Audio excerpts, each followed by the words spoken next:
চুঁচুড়ায় বিপজ্জনক বাড়ি ভেঙে পড়ল, বাড়ি মালিক ও কাউন্সিলরের বিরুদ্ধে গাফিলতির অভিযোগে উত্তাল তামলি পাড়া। হুগলি চুঁচুড়া পৌরসভার ১২ নম্বর ওয়ার্ডের তামলি পাড়া এলাকায় চরম বিপর্যয়। দিনের পর দিন পৌরসভার চোখে ধুলো দিয়ে দাঁড়িয়ে থাকা এক বিপজ্জনক পুরনো বাড়ির বিরাট অংশ আজ মঙ্গলবার দুপুরে হুড়মুড়িয়ে ভেঙে পড়ল। এলাকার বাসিন্দাদের অভিযোগ, বহুবার অভিযোগ জানানোর পরেও পৌরসভার পক্ষ থেকে কোনো ব্যবস্থা নেওয়া হয়নি।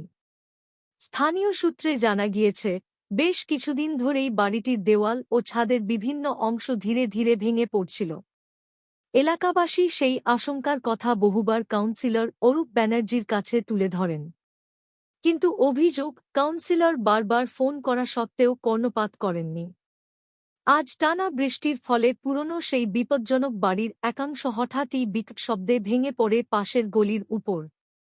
ফলে রাস্তাটি সম্পূর্ণভাবে বন্ধ হয়ে যায়। আশপাশের কয়েকটি বাড়ির মানুষ কার্যত আটকে পড়েছেন নিজেদের ঘরের মধ্যেই। আতঙ্ক ছড়িয়েছে গোটা এলাকায়। খবর পেয়ে ঘটনাস্থলে পৌঁছায় ফায়ার ব্রিগেডের ও পৌরসভার দল। শুরু হয় উদ্ধার কাজ। তবে এলাকাবাসীর ক্ষোভ, ঘটনার ৩ ঘণ্টা কেটে গেলেও চুঁচুড়া পৌরসভার পক্ষ থেকে কোনো প্রতিনিধি ঘটনাস্থলে আসেননি।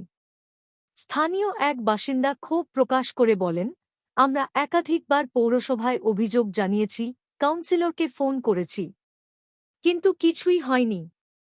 আজ যদি বড় বিপর্যয় ঘটত, তার দায় নিত কে? এই ঘটনাকে কেন্দ্র করে এলাকায় চরম উত্তেজনা তৈরি হয়েছে। পৌরসভার নিষ্ক্রিয়তা নিয়ে উঠছে প্রশ্ন।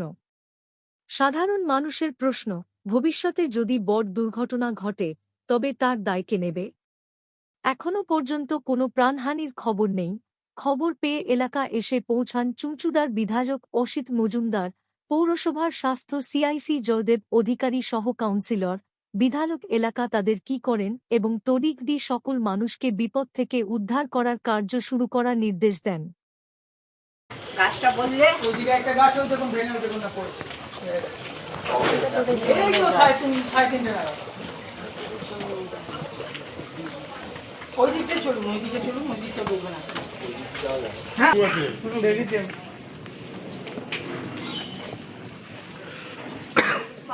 সব ভেঙে গেছে। হ্যাঁ হ্যাঁ ওদিকে ছবিটা ধরতে হবে। আজকে শুনলাম আমি জানি কথা বলছে, তোর কথা বলতে বলার কি আছে? ঠিক আছে না পার্টি, যখন তুই আমাকে একবার বলেছিস, আমি তোকে বলেছিলাম পার্টিশন সুদ মামলা আছে, আমি আমি কিছু করতে পারবো না। এখানে আমরা কাজ করতে পারি না। ব্যাস, জানিস না ঠিক করে যা। যে পোর্শনটা ওটাও ভেঙে দেবো, এটা প্রাইভেট দিয়ে কাজ করি। মিউনিসিপালিটি কিছু করতে পারবে না, যাদের বাড়ি তারা বুঝবে।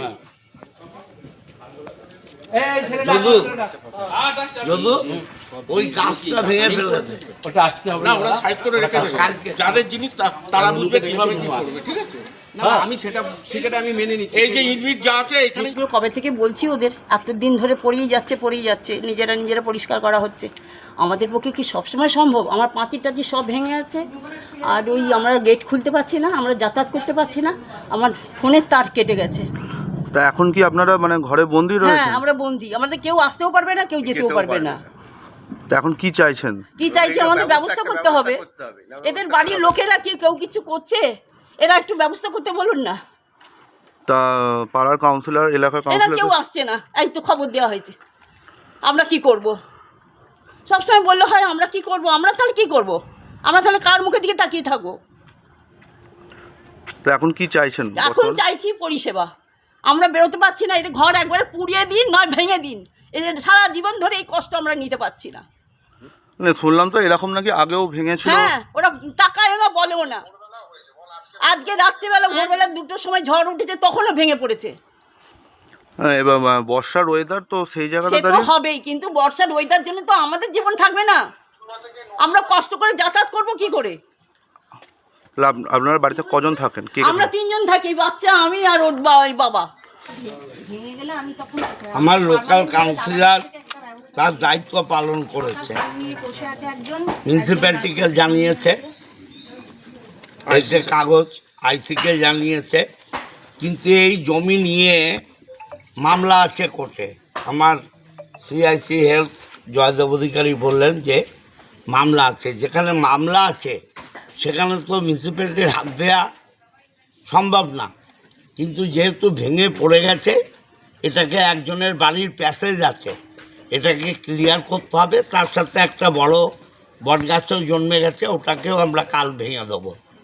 হ্যাঁ, আর শরিকির যে সংঘর্ষ রয়েছে এটার ব্যাপারে আমাদের হাত দেওয়ার উপায় নেই, মামলার যা নিষ্পত্তি হবে তাই হবে।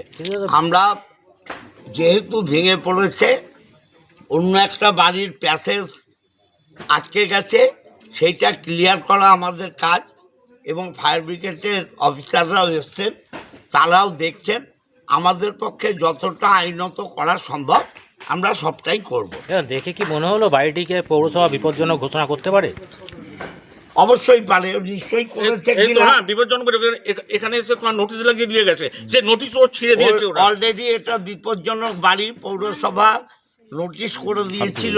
আরে আপনি সেই নোটিশ কে বা কারা ছিঁড়েছে এটা তো বলা সম্ভব নয়, কিন্তু এটা পৌরসভা বিপজ্জনক অলরেডি ঘোষণা করেছে আগেই।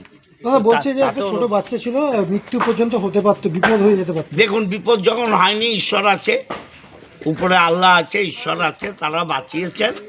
হ্যাঁ, আমাদের পক্ষে যা যা করণীয়, আমরা এই বাড়িকে মানে এটা থাকা উচিত নয় বলে পৌরসভার পক্ষ থেকে ঘোষণা করা হয়েছে।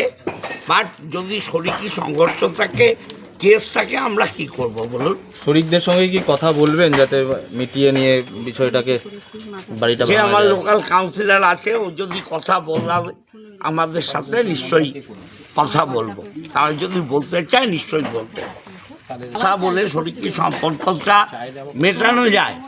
আমি যা শুনলাম পার্টিশনশিপ মামলা আছে, তা পার্টিশনশিপ আর কাল সকালে প্রাইভেট লোক লাগিয়ে ওইটা ডিমোলিশ, যেটা ঝুলছে সেটাকে ডিমোলিশ করে দেবো, দিয়ে ওনাদের প্যাসেজটা আমরা বার করে জায়গায় দেবো। বাড়িটা যেটা ভাঙা আছে সেটা মিউনিসিপ্যালিটিতে যেসব কাগজপত্র দুপক্ষেরই জমা পড়েছে, সেগুলো কতখানি আইনত ব্যবস্থা আছে আমাদের লয়ারকে দেখিয়ে দিয়েছেন। শরিক যদি ভাঙতে না চায় তাহলে কি পৌরসভা কিছু করতে পারবে না? পরে তো আরও বিপদ হতে পারে। পৌরসভা কিছু করতে হয় না, পৌরসভা সদর মহকুমার শাসককে জানাবে। সদর মহকুমার শাসক উনি ওনার যে আইনের রাস্তা আছে সেই আইনের রাস্তা দিয়ে উনি ডেমোলিশ করতে পারেন। দাদা এর আগে তো বিপজ্জনক বাড়ি ঘোষণা করা হয়েছে, তারপরে বলছে নোটিশ ছিঁড়ে দিয়েছে, সেই নিয়ে কি বলবেন? শরিকি গণ্ডগোল আমাদের। এখনো তো এক অংশ বিপজ্জনক হয়ে আছে, সেটাও কি ভাঙা হবে? আমরা সদর মহকুমার শাসকে কালকেই কথা বলবো। কালকে 3টের সময় অন্য একটা ব্যাপারে মিটিং আছে, ওখানে মিটিংয়ে প্রসঙ্গ তুলে ম্যাডাম যা বলবে সেই অনুযায়ী আমরা পেপার তৈরি করে এগোবো।